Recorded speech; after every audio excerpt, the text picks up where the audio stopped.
everybody and welcome back to our channel. If you're looking out to recover your Gmail account without using two-step verification, in today's video we are providing you with a guide for that. So let's dive right in into the video.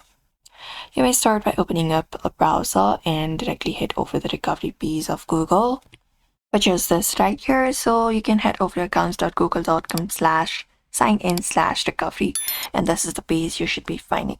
So here, provide in your email address and click on next. So you can just go over and do so. And once you enter it up, there will be some things Google will be asking, for example, phone code, authenticator, etc.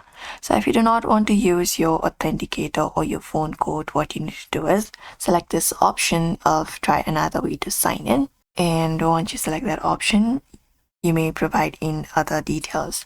So select this option to try another way as well if you do not have your phone as well. And once it is done, what you need to do is basically, follow up another process. Even if not the phone number, you can select that option. And basically after 72 hours, you can check for a link to sign in usually.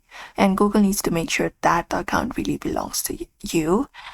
They may ask for verifying identity like last password you remember, account creation date, recovery email, device you usually logged in from, location, etc. You need to answer as accurately as possible.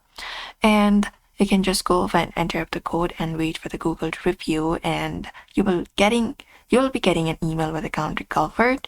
And if that also does not work, you can try again after 24 hours and basically go ahead and recover your account. Usually the recovery chances are very low if you have lost your phone number or your email address.